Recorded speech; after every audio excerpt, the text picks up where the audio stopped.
Queridos, boa noite a todos, a todas. Que o Senhor, nesse momento, de uma maneira excepcional, extraordinária, possa continuar abençoando você. Hoje nós iniciamos uma série de mensagens, pelo menos essa é a nossa intenção, e baseado na proposta que a gente tem para o ano todo, ou seja, não é algo que a gente separa destinado a um grupo, mas é destinado a uma igreja, e eu separei esse momento introdutório para dizer isso, porque os ensinamentos que você recebe aqui, você pode multiplicar através da sua vida no ambiente de trabalho, no seu local de estudo, e por onde você passar, você pode aplicar. Eu vi hoje uma aplicação do reverendo Caio Fábio fazendo menção a uma casa que cai, e era uma casa linda, e ele contava ali naquela ilustração, mostrando a casa caindo, que aquilo foi produzido por inteligência artificial. E ao término, ele perguntou se quem estava assistindo aquele vídeo já teria visto algo semelhante. E mesmo produzido por inteligência artificial, eu tive a oportunidade de ser pastor em Petrópolis por 6 anos. E o bairro onde eu pastoreei teve uma catástrofe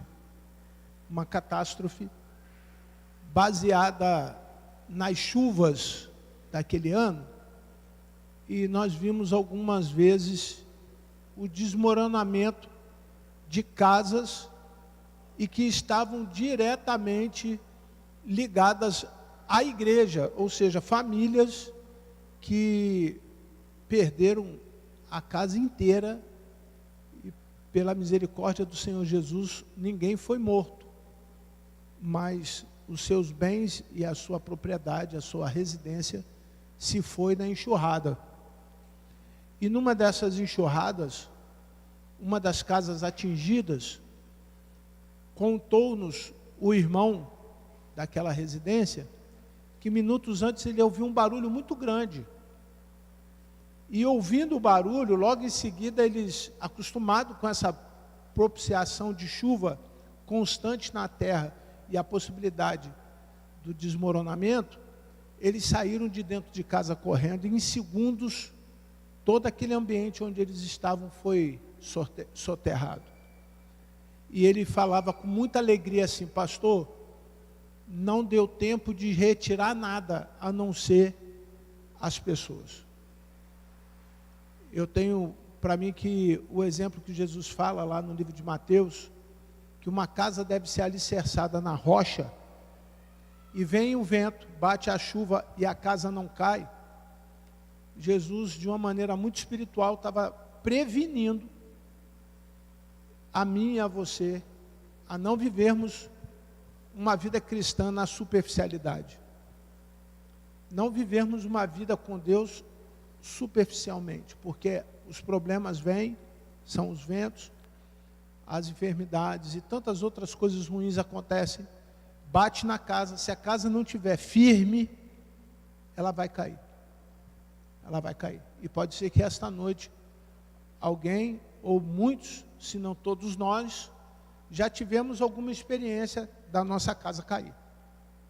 E tendo essa experiência, ou não, conhecendo alguma pessoa que passou por isso, que perdeu tudo, que perdeu o trabalho, a mãe, o pai, o filho, a esposa, perdeu o dinheiro, e ele encontrou saída em coisas que não são de Deus.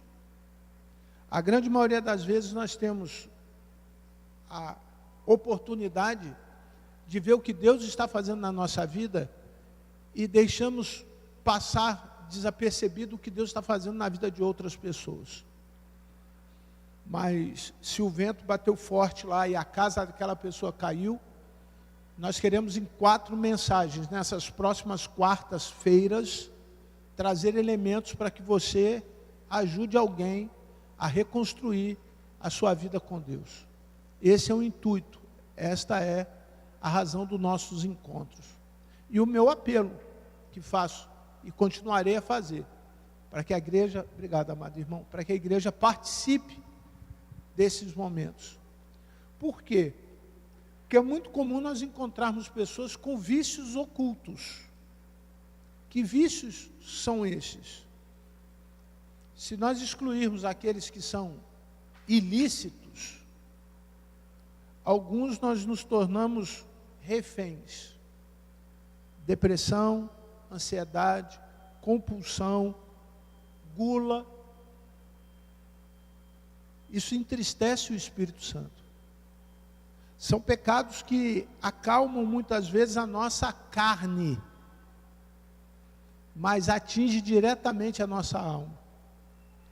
O texto que nós vamos ler, nós vamos perceber o quanto é fácil uma pessoa ficar presa, escrava de problemas espirituais.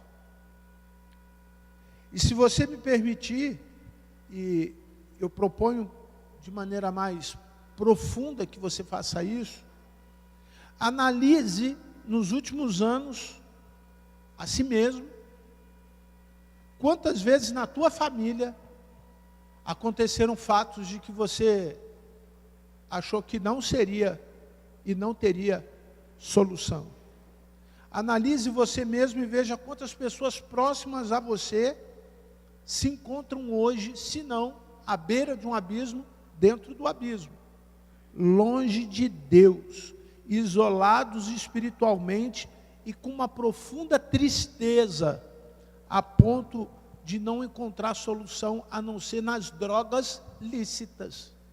Se nós excluirmos as drogas ilícitas, há uma quantidade enorme de drogas lícitas que o povo tem vivido com isso e convivido de forma muito natural.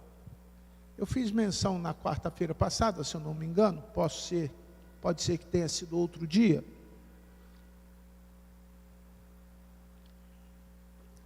Mas uma pessoa me perguntou se eu conhecia o tal do tatalafila.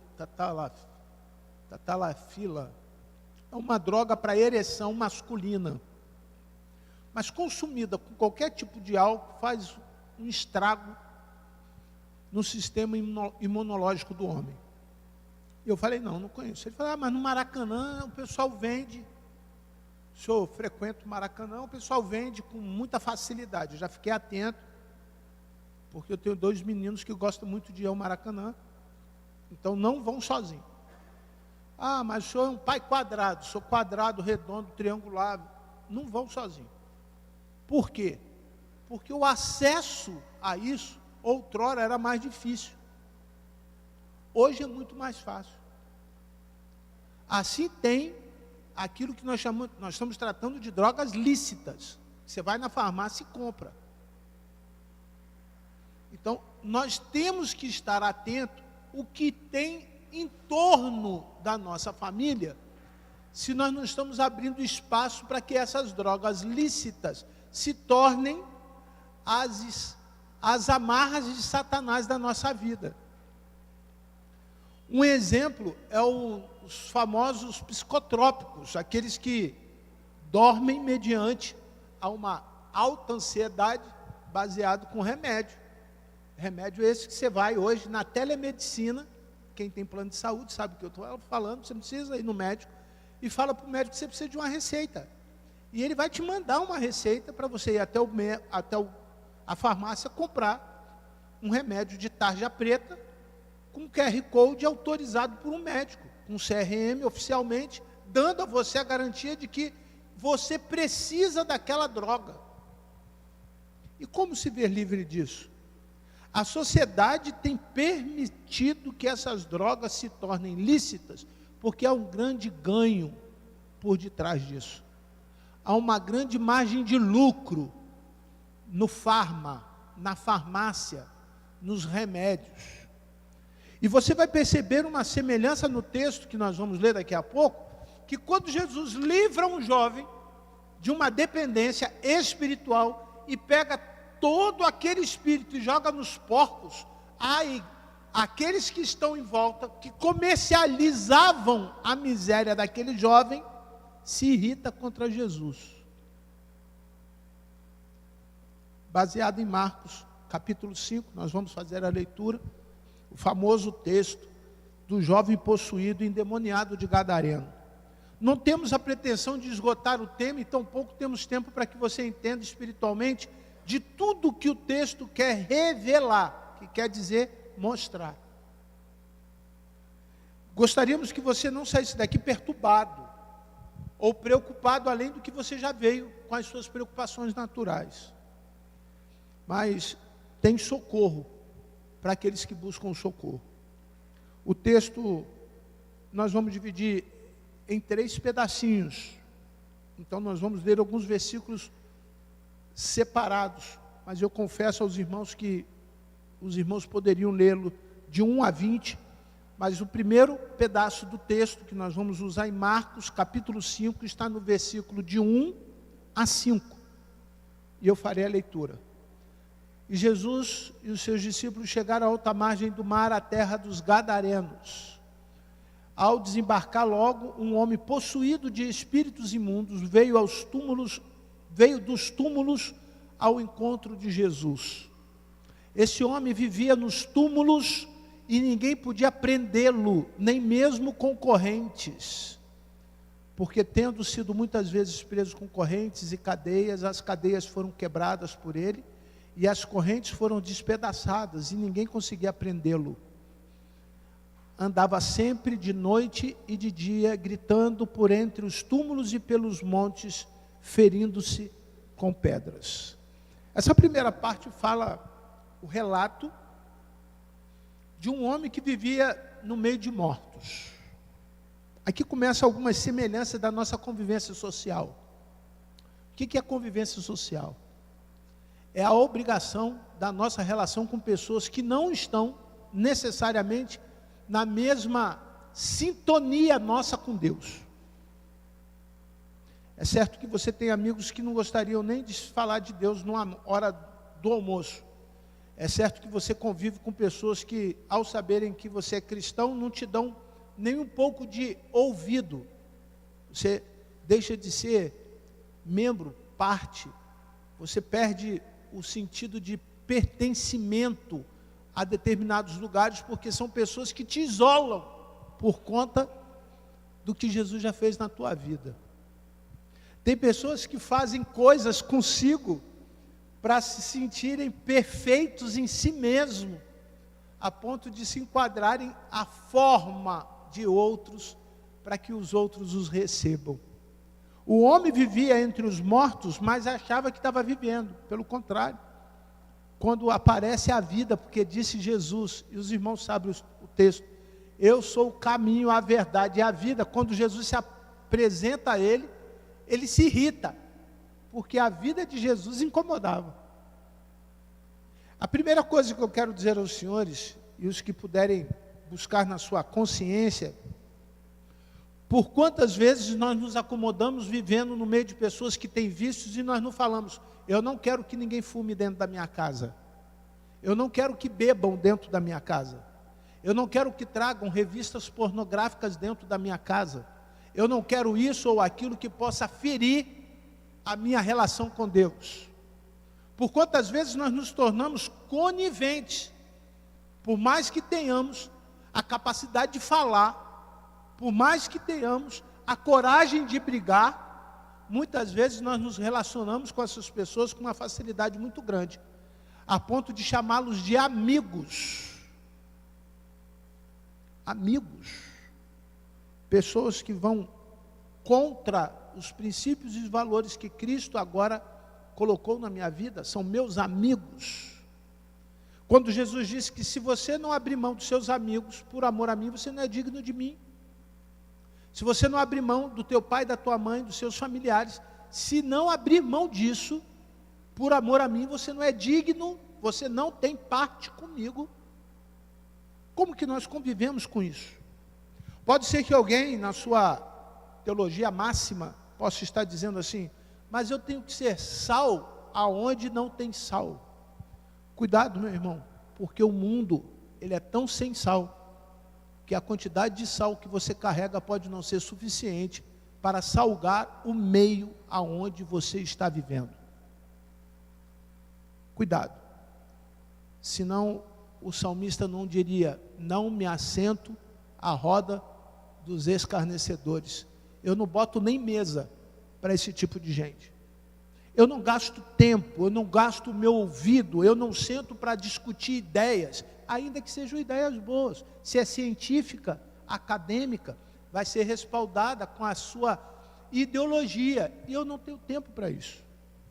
Clamava de dia e de noite. Se os irmãos lembram o texto, por que ele clamava de dia e de noite? Porque o peso da sua escravidão era muito grande. O peso das suas correntes. O seu comportamento autodestrutivo, típico de quem tinha uma espiritualidade perturbada. Irmão, não tem coisa melhor do que você deitar e dormir. Deitar e dormir. Deitar em paz e dormir em paz. Acordar amanhã com o seu sono renovado, com o seu corpo renovado, com a sua mente renovada, porque quem não dorme passa a ter uma vida perturbada. Algumas vezes, diante das realidades aqui apresentadas, existiam cadeias que nós víamos. E quando nós víamos essas cadeias, nós dizíamos assim: nós não queremos isso ou aquilo. Não queremos, por exemplo, drogas dentro da nossa casa, a bebida dentro da nossa casa. Isso traz traumas que não são reparados. Você passa a vida inteira, se teu pai foi alcoólatra, se sua mãe foi alcoólatra, ou se teu pai tem algum tipo de vício, e ele te castigava por isso, ele te punia por isso, porque isso é uma transferência de comportamento. Não tem cura, não tem remédio para isso. E aí, aquela pessoa, muito embora não haja esta informação no texto, vivia, consequentemente, as grandes mazelas dos seus pais, que o levara ao estado pior do que o dos seus pais. O texto não nos deixa, em momento nenhum, escapar de que havia demônios sobre a vida daquele jovem. Como disse, não tenho nesse momento intenção de falar sobre a possessão demoníaca. Não há nenhum momento da minha fala a intenção de tornar isso único e exclusivamente espiritual. Por quê? Porque quando ele vê Jesus, olha o verso 6, olha o que acontece, versículo 6. Quando de longe viu Jesus, por favor, igreja, leiam, bem bonito, correu e prostrou-se diante dele.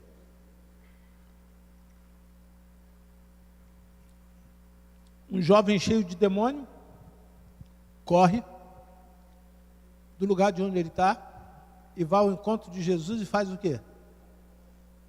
O adora. É sobre essa adoração que eu quero falar. A intervenção de Jesus foi diretamente no coração daquele jovem. Então, se nós temos a concepção espiritual, presta atenção, do Espírito Santo aqui, nós precisamos ter a concepção espiritual do consentimento do Espírito Santo aonde? No coração. Vou repetir. Se você entende que o Espírito Santo existe, e é Ele quem te faz conscientemente entender o pecado, agora você precisa trazer esse Espírito Santo para o teu coração. Só assim haverá a transformação. Não havendo o Espírito Santo no coração, nós tornamos a fé racional e limitamos a fé àquilo que vemos. Mas quando nós trazemos a fé, o Espírito Santo, para dentro do nosso coração, nós produzimos o que nós não vemos pela fé e acreditamos. Acreditamos. no poder de transformação do Senhor Jesus. Posso concluir nessa primeira parte que só haverá libertação dos vícios, seja eles quais forem, quando nós pegamos a pessoa de Jesus, através do Espírito Santo, tiramos da nossa cabeça a razão e colocamos ele aonde? No nosso coração. Talvez a primeira coisa que você deveria fazer essa noite, se você entende que precisa, se não precisa, louvado seja o nome do Senhor, é uma oração assim: Senhor Jesus, venha morar no meu coração.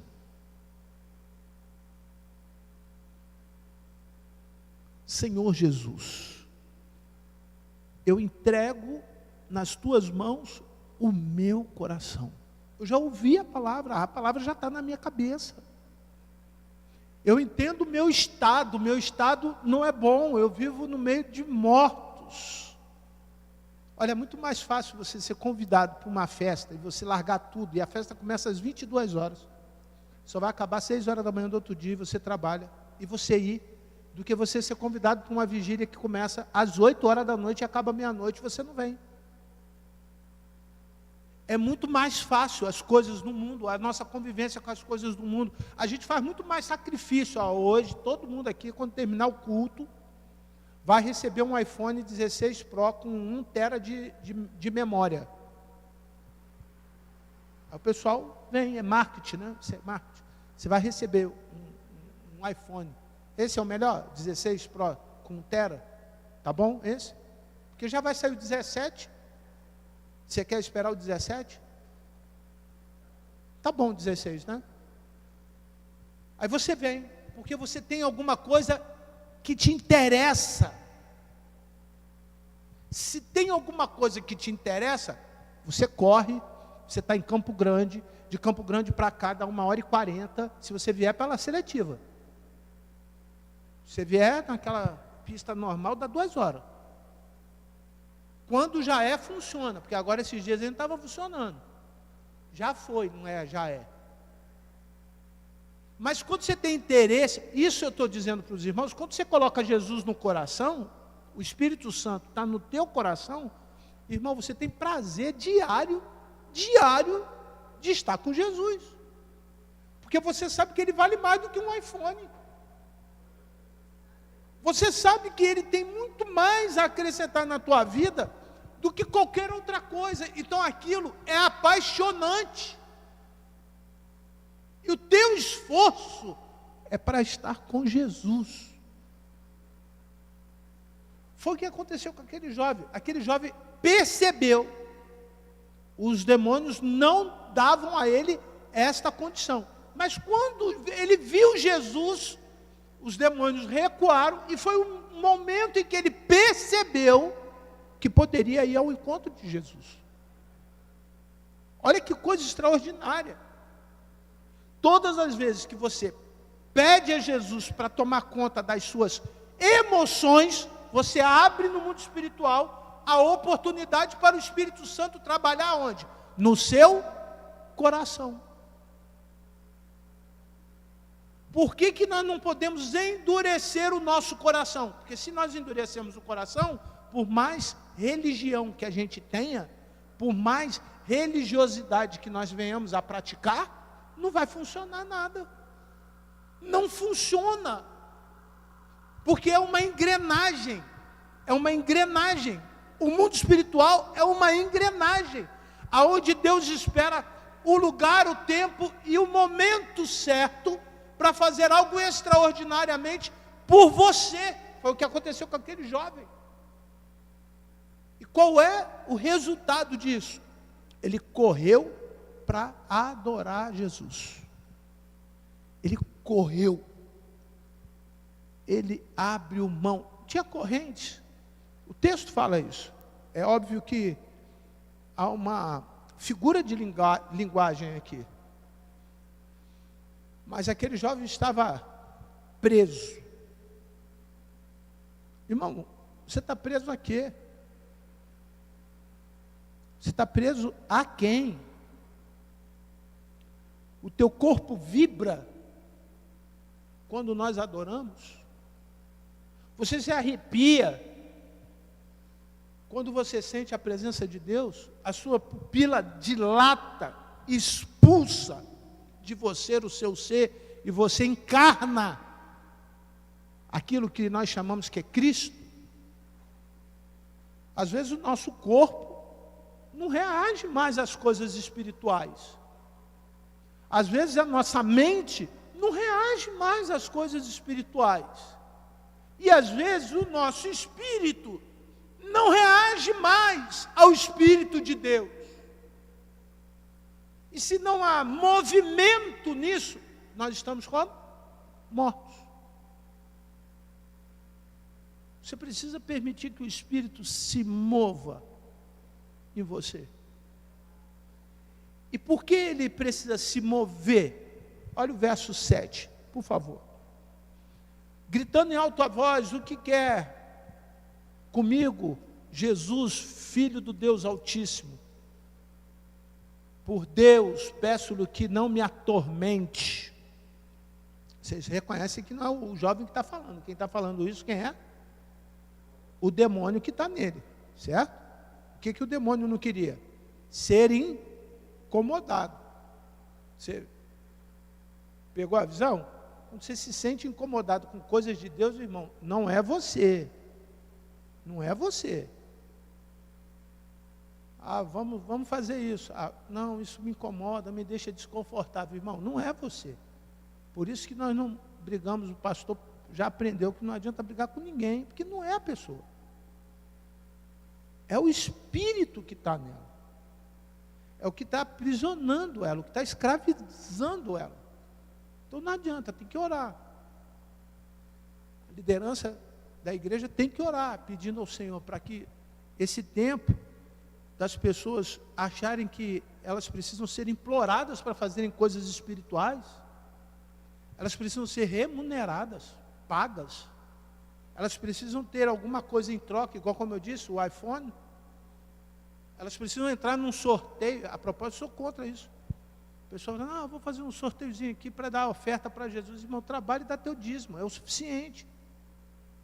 É o suficiente. Negócio de rifa, nada disso. Não tem nem respaldo bíblico. Mas ela quer sempre ajudar do jeito dela. Deus não quer tua ajuda, irmão. Deus quer o teu coração. Deus não quer o teu favor. Irmão, atenta-se para isso. Deus não quer aquilo que eu faço por fazer com a minha obra, com a minha mão. Porque quando eu não conseguir enxergar o que é feito com a mão de Deus, não dá certo. Você compreendeu a visão? Você faz tudo com a tua mão. Não dá certo. Você abre um negócio e não entregou para Jesus. Você tem uma família e não entregou para Jesus. Você vai fazer uma faculdade e não entregou para Jesus. Não dá certo. Era o que estava acontecendo ali. Aquele jovem, nada que ele fazia dava certo, a ponto de levá-lo ao extremo da sua relação espiritual com demônios. E os demônios se sentiram incomodados. Verso 8, por favor. Ele disse isso porque Jesus tinha dito a ele: espírito imundo, faça o quê? Saia deste homem. Jesus sabia o que estava acontecendo com aquele homem. Quero te trazer uma palavra de bênção, irmão. Jesus sabe o que está acontecendo com você. Jesus sabe exatamente agora o que você está pensando. Eu não sei. E peço a Deus até que eu não saiba. Algumas vezes a gente tem como resultado da nossa intimidade com Deus o discernimento do Espírito, mas isso é algo tão difícil. Porque quando você percebe que o outro está dominado por espíritos malignos, há uma obrigação no mundo espiritual para que você leve a palavra a ele, para que ele seja livre. Isso é uma obrigação que não é só do pastor. Essa é uma obrigação da igreja. Levar aos que estão cativos liberdade. E o ano aceitável do Senhor para que todos sejam salvos. Essa é uma obrigação geral de todos os que estão em Cristo Jesus. Só que o espírito nos engana. Esse espírito que tormenta esse século, esse espírito que domina esse século nos engana. E acha que aquilo que o outro está fazendo, nós não temos nenhuma obrigação de ensinar e corrigi-lo. Porque as pessoas estão sempre vestidas de um juízo que não é o juízo de Deus. Mas nós temos sim. Antes, se você parar para pensar, a santidade é desnudar-se. Desnudar-se quer dizer arrancar a roupa, ficar nu. E só pode ficar nu quem não tem vergonha. Se você tem alguma vergonha, é porque tem alguma coisa escondida aí. Alguma coisa escondida que Deus não teve acesso ainda. Alguma coisa escondida que você não deixou Jesus atuar. E isso tem impedido o avanço de Deus na tua vida. Eu queria contextualizar algo aqui para irmos para a terceira e última parte desse texto, que é o versículo 15. Quando Jesus entra na vida daquela pessoa, uma coisa ficou muito clara, muito clara. Aquele jovem mudou. Houve transformação na vida daquela pessoa. O que traz um reflexo direto na minha vida e na tua vida em relação ao cristianismo moderno. O que mudou? O que tem mudado? Será que nós restabelecemos a nossa identidade com Deus? Será que nós restabelecemos o domínio próprio?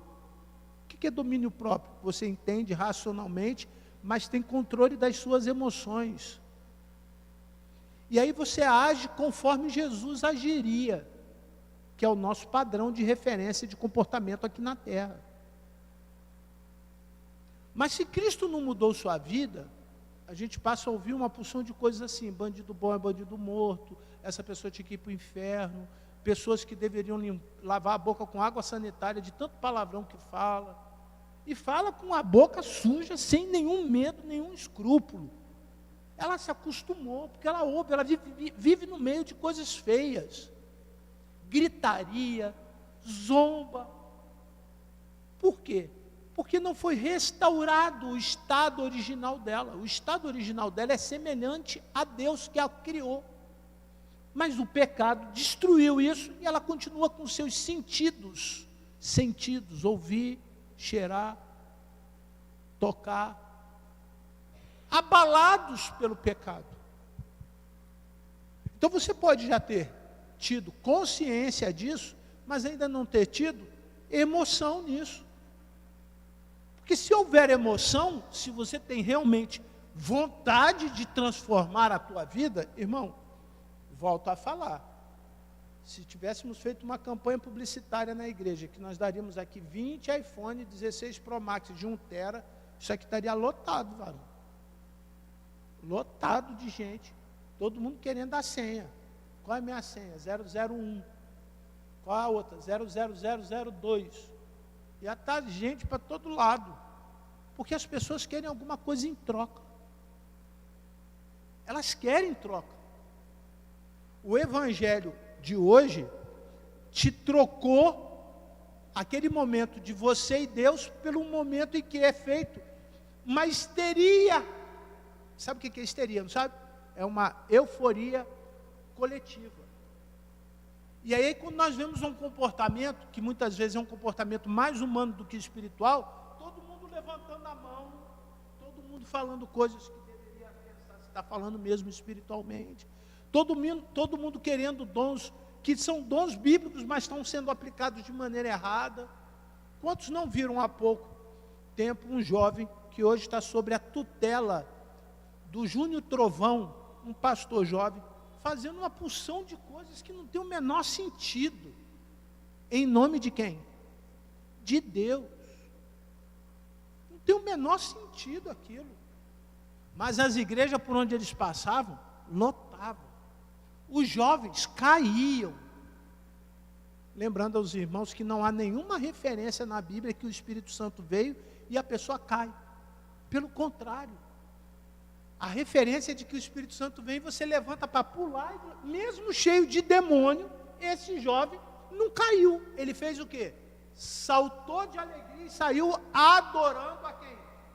A Jesus. Eu posso dar vários outros exemplos. Tem um que eu gosto muito. A pessoa era um coxo de nascença. Ainda trouxe um problema para Jesus, porque além de coxo ele era endemoniado. E aí os apóstolos passaram, Jesus veio, curou o coxo.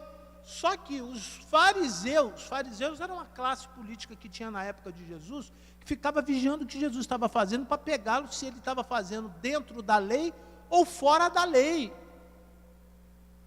E aí viu aquele coxo pulando, saltando de alegria, e o coxo fala uma coisa para Jesus, que Jesus me dá uma lição tremenda. O coxo fala assim: me deixe te seguir. Sabe o que Jesus fala para o coxo? Vai para a tua casa e conta para os seus o que eu fiz por você. Porque ele, por mais que quisesse seguir a Jesus, ele primeiro que precisava dar testemunho de uma transformação de vida onde? Dentro da sua casa. É lá que começa a obra do Espírito Santo, é dentro da sua casa. Externando isso e finalizando, o verso 15, por favor. Aproximando de Jesus, viram um endemoniado que antes estava dominado por uma legião, assentado, leiam, vestido e em perfeito juízo, e temeram. Jesus transformou aquele jovem. Jesus transforma, irmão. Jesus te liberta, irmão.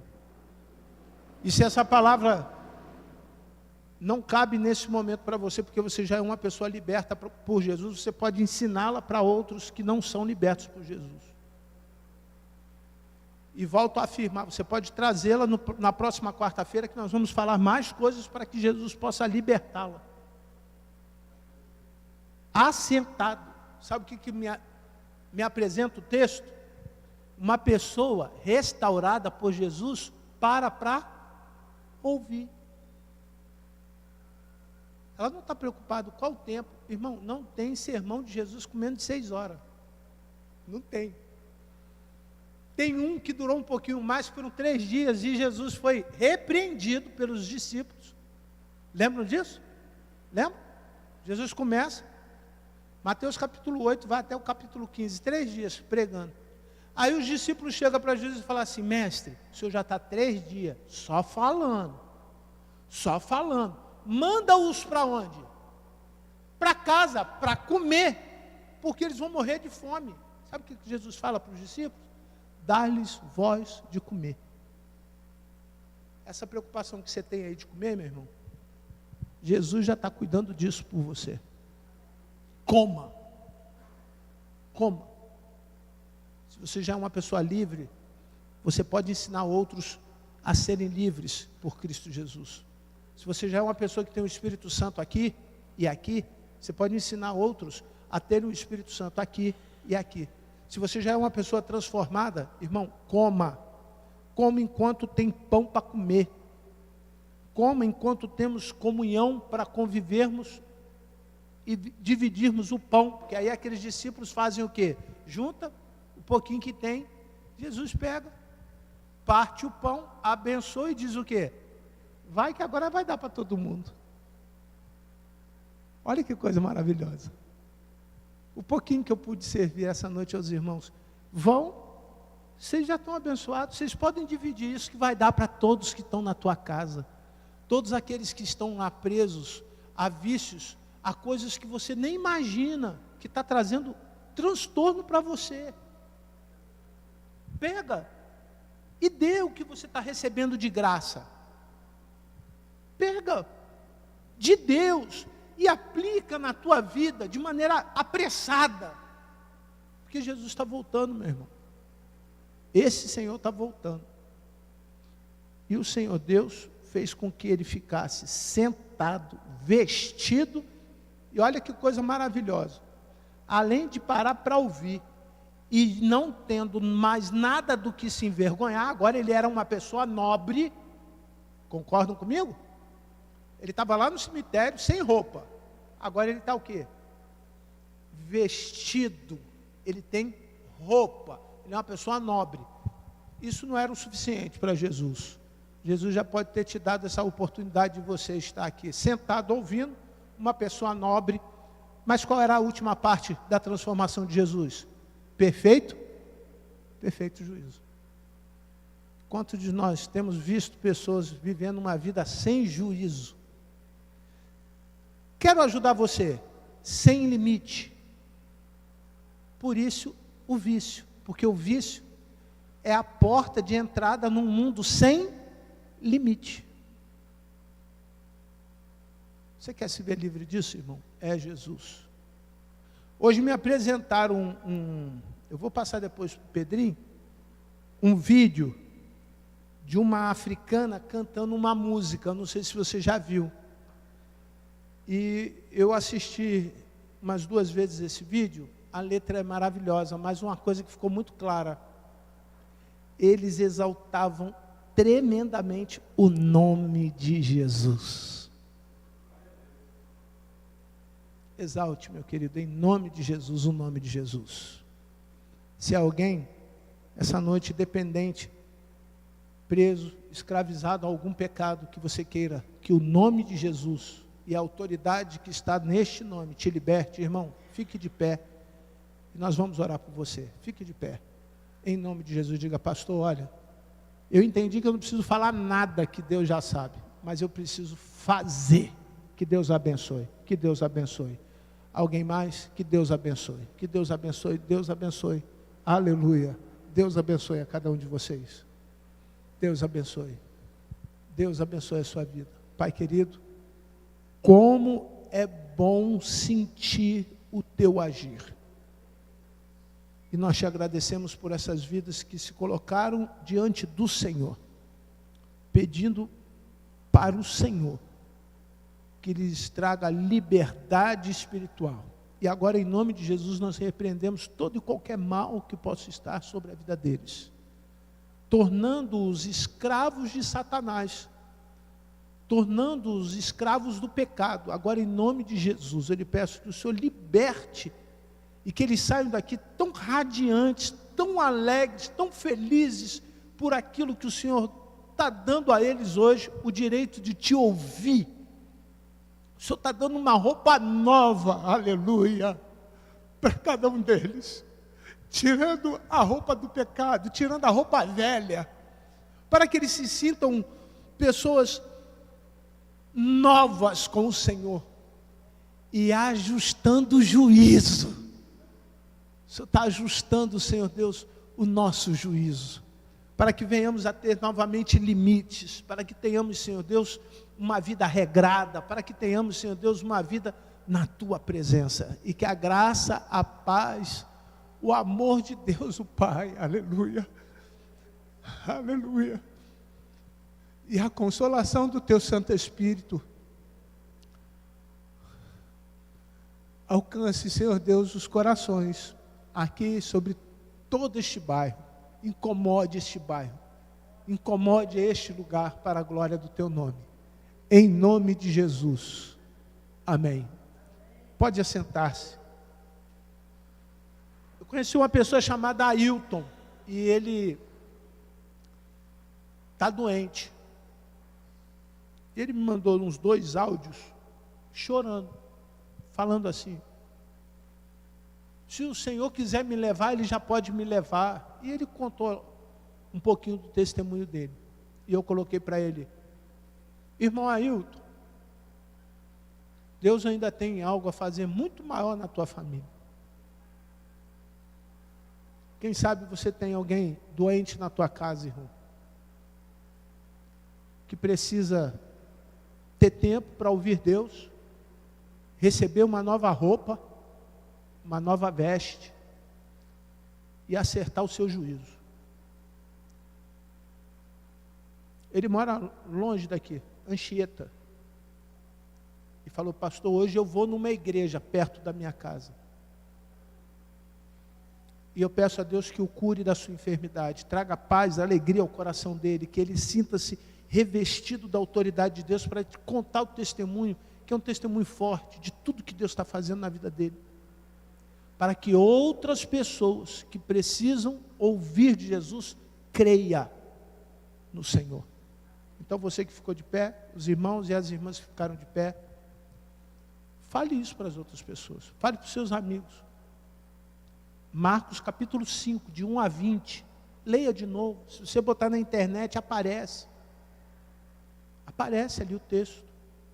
Você vai perceber como vai ser bom o que Deus tem para fazer na sua casa. Deus abençoe a todos, Deus abençoe a sua vida, Deus abençoe este lugar, e assim encerramos mais uma vez o culto da Igreja Batista Central do Rio de Janeiro, com a bênção do Senhor sobre todos os irmãos. Uma boa noite a todos os irmãos.